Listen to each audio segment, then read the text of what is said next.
এবং মাত্র শিক্ষা প্রতিষ্ঠানের সভাপতি হিসাবে এমন একজন ব্যক্তি নির্বাচিত হয়েছে যিনি এই প্রতিষ্ঠানে বিগত দিনের সম্মানিত সহসভাপতি হিসাবে দীর্ঘদিন আমাদের সাথে কাজ করেছেন এবং আমরাও তাকে চিনি জানি এবং সহসভাপতি হিসাবে থাকাকালীন সময়ে এই বিদ্যালয়ের সার্বিক সহযোগিতা যে কোনো কাজকর্মে সার্বিক সহযোগিতা করেছেন এবং সহসভাপতির পরে উনি আমাদের এই মেয়াদের জন্য সম্মানিত সভাপতি হিসাবে নির্বাচিত হয়েছেন এবং তোমরাও জানো আমাদের এই বিদ্যালয়ের সমস্ত ক্ষেত্রে অত্যন্ত পজিটিভ চিন্তা ভাবনা করে সবসময় কার্যক্রম করে থাকেন এবং অত্র শিক্ষা প্রতিষ্ঠানের তরফ থেকে এবং বিদায়ী ছাত্রছাত্রী এবং সকল ছাত্রছাত্রীদের আমাদের শিক্ষক মণ্ডলীদের পক্ষ থেকে আন্তরিক ধন্যবাদ জানাচ্ছি নূর হক ভাইকে তার মূল্যবান সময় অপচয় করে আমাদের এখানে সময় দেওয়ার জন্য।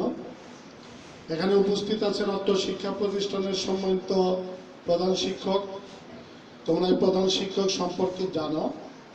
সমগ্র সাভার উপজেলায় যখন এই বিদ্যালয়টি অষ্টম শ্রেণী পর্যন্ত উন্নতি হয়েছে এবং অষ্টম শ্রেণী পর্যন্ত একটা প্রতিষ্ঠানকে চালানোর ক্ষেত্রে কিন্তু এক্সট্রা কোয়ালিটি কিছু গুণাগুণ থাকতে হয়, এক্সট্রা কিছু কোয়ালিটি থাকতে হবে এবং অত্যন্ত ঠান্ডা মাথায় সুন্দরভাবে স্কুল যদি পরিচালনা করা সম্ভব না হয় তাহলে কিন্তু অনেক সমস্যাই হবে।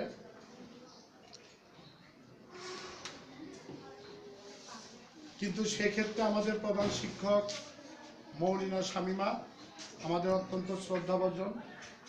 উনি আসলে এই 2 বছরে অলরেডি সফলতা দেখিয়েছেন এবং অত্যন্ত সুন্দরভাবে স্কুল পরিচালিত হচ্ছে এবং আমাদের এই শিক্ষা প্রতিষ্ঠান তার কাছে আমরা আসলে কৃতজ্ঞ। আমাদের শিক্ষক মণ্ডলী আমরা যারা আছি এই শিক্ষা প্রতিষ্ঠানের আজকে এই অবস্থানে আনার পিছনে প্রত্যেকটা টিচার ম্যাডামের অক্লান্ত পরিশ্রম এবং আপনারা জানেন সমষ্টিগত প্রচেষ্টা ছাড়া আসলে কোনো শিক্ষা প্রতিষ্ঠান কোনোভাবেই ভালো করা সম্ভব হয় না।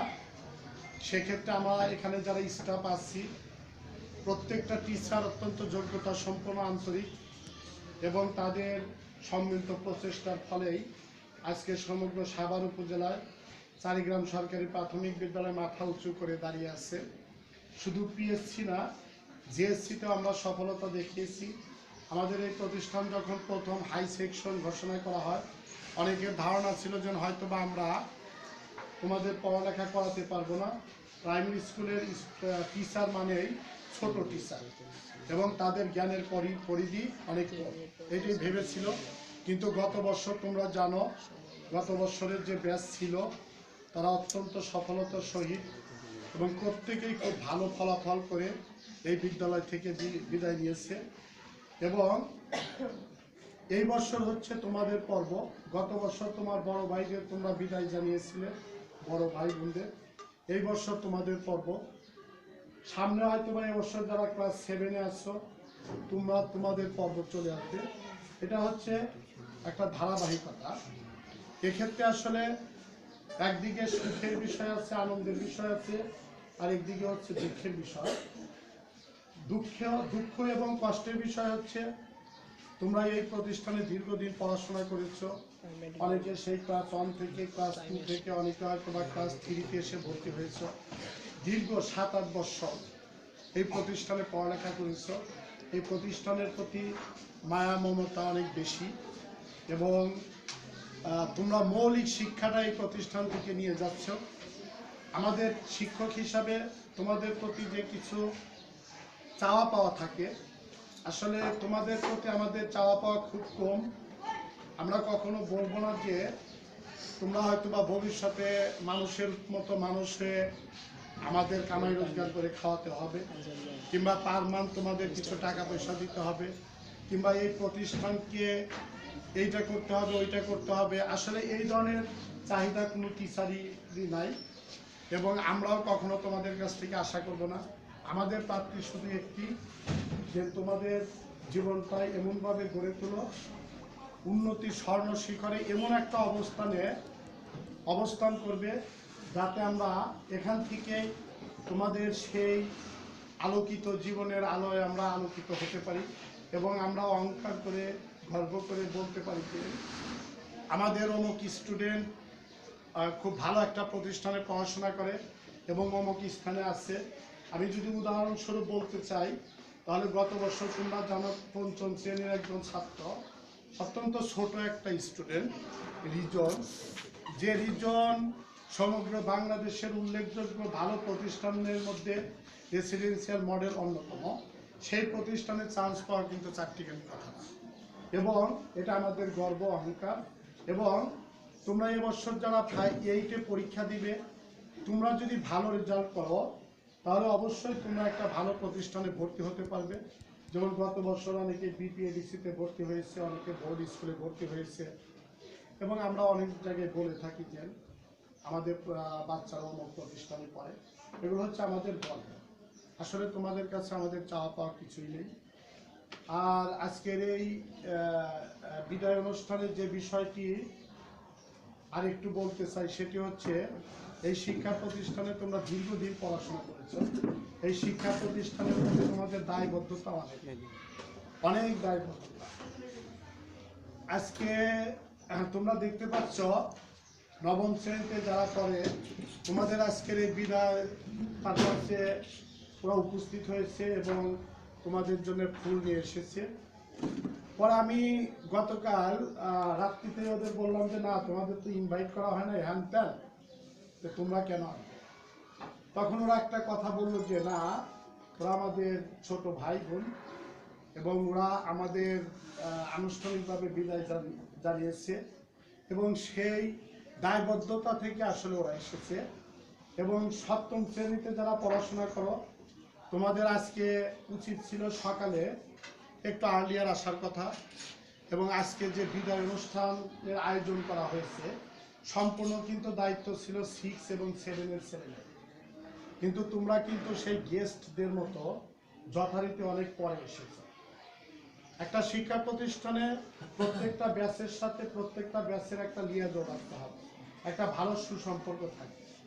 তোমরা আজকে যদি ওদের সেভাবে বিদায় অনুষ্ঠান করো আন্তরিকতার সহিত, তোমরা পরবর্তী ব্যাচ থেকে আন্তরিকতার সহিত বিদায় পাবে। কিন্তু অত্যন্ত দুঃখের বিষয়, 1:15-র সময় আমি 6-7-এর কোনো ছেলে মেয়েকে খুঁজে পাই। 1:15-র পরে মনে হয় এসেছ।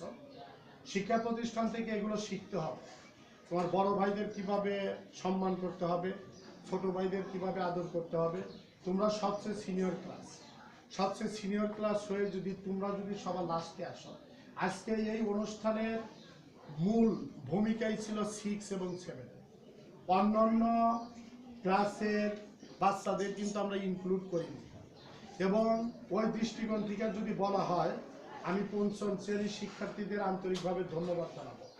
কারণ ওরা যখনই শুনেছে যে ওদের এই অনুষ্ঠানে রাখা হয়নি কিংবা তাদের ইনভাইট করা হয়নি কিংবা তাদের ইনক্লুড করা হয়নি, ওরা গতকাল রাত্রি থেকেই মানে খুব মর্মাহত ছিল।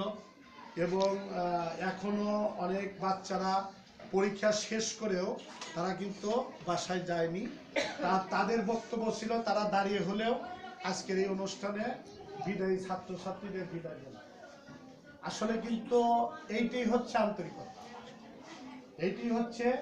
আন্তরিকতা। কারণটা হচ্ছে তোমার বড় ভাইদের প্রতি, তোমার বড় ছোট ভাই বোনদের প্রতি তোমার একটা ফিলিংস কাজ করবে।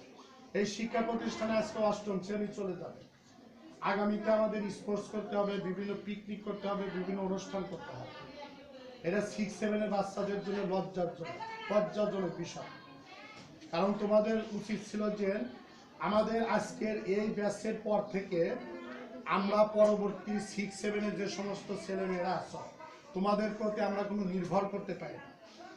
আমাদের গত ব্যাচটা অনেক স্ট্রং ছিল, কাজকর্ম থেকে শুরু করে সমস্ত ক্ষেত্রে আমরা অর্ডার দেওয়ার আগেই তারা করে ফেলত, এবং এই ব্যাচও অনেক অ্যাক্টিভ। কিন্তু এর পরের ব্যাচে এখন যারা 7-এ আসছো, তোমাদের অবস্থা কিন্তু খুবই খারাপ। সুতরাং আগামী ফিউচারে ওরা কিন্তু আর আসবে না, ওরা কিন্তু সমস্ত অনুষ্ঠান পরিচালনা করবে না। সামনে আমাদের বিশাল স্পোর্টস আছে, পিকনিক থাকে, বিভিন্ন পারপাস থাকে। সুতরাং তোমরা যদি ইনঅ্যাক্টিভ কাজ করো তাহলে কিন্তু দুর্নামটা তোমাদের। হয়তোবা বাইরের লোকজন বলবে যে দেখো এই দুইটা ব্যাচ চলে যাওয়ার পরে আজকে এই স্কুলে নেতৃত্ব দেওয়ার মতো কোনো ছেলে মেয়ে নেই। তোমাদের এগিয়ে আসতে হবে, বিভিন্ন কাজকর্মে অংশগ্রহণ করতে হবে। এই জিনিসগুলো তোমাদের অবশ্যই মাথায় রাখতে হবে। আজকে তোমরা ওদের বিদায় জানাচ্ছ, ওদের বিদায় মানে কি? তোমাদের সেই জায়গাটা দখল করা। সেই জায়গাটা দখল করে যদি তোমরা কৃতিত্ব না দেখাতে পারো তাহলে কিন্তু জায়গা দখল করে কোনো লাভ নেই। এই বিষয়গুলো 6-7-এর ছেলেমেয়েরা মনে রাখতে হবে। বিশেষ করে 7-এর ছেলেমেয়েরা যারা আছো তোমরা কিন্তু প্রচণ্ড ইনঅ্যাক্টিভ। তোমাদের তুলনায় 6-এর ছেলেমেয়েরা অনেক ভালো, এরা অ্যাক্টিভ। তোমরা আগামী এই ওদের পরীক্ষা মানে কি নভেম্বরের 1 তারিখ থেকে তোমরা সবচেয়ে সিনিয়র ক্লাসে এই প্রতিষ্ঠানে। সুতরাং তোমাদের এই বিষয়গুলো মাথায় রাখতে হবে, সম্মিলিতভাবে কাজ করতে হবে। ওই যদি মুখ ঘুরায় বসে থাকো, আরে অমুক বান্ধবী এটা করছে, অমুক বন্ধু এটা করছে, আমি করলাম না, এগুলো আমরা শিক্ষা দিলাম। একটা প্রতিষ্ঠানকে টিকিয়ে রাখতে হলে তোমাদের সমষ্টিগতভাবে কাজ করতে হবে। আর প্রত্যেকটা ব্যাচেরই কিছু বৈশিষ্ট্য থাকে এবং প্রত্যেকটা ব্যাচকে মাথায় রাখা উচিত যে আমাদের পূর্ববর্তী ব্যাচ কয়টা এ ক্লাস পেয়েছে, কি কি কারিশমা দেখাইছে, কি কি ভালো কাজ করছে, তোমাদের তার চেয়ে ভালো কিছু করে দেখাতে হবে, তাহলেই আমরা খুশি এবং এই প্রতিষ্ঠানটা আস্তে আস্তে উপরের দিকে চলে যাবে। সুতরাং 6-7-এর ছেলে মেয়েদের আমি ফার্দার যেন এই ইনঅ্যাক্টিভিটির জন্য না দেখি, এই বিষয়গুলো তোমাদের খেয়াল রাখতে হবে। কারণ সিনিয়র যারা আছে তারা চলে যাবে, এই স্কুলের নেতৃত্বে তোমাদেরই থাকতে হবে। আমরা ইচ্ছা করলে ওদের ভলেন্টিয়ার নিয়োগ করতে পারবো না, তোমাদের ভলেন্টিয়ার থাকতে হবে, তোমাদের সমস্ত কিছু নিয়ন্ত্রণ করতে হবে, ঠিক আছে? আর বিদায়ী ছাত্রছাত্রী তোমরা যারা আছো, আসলেই আজকে আমাদের বলার কিছুই নেই।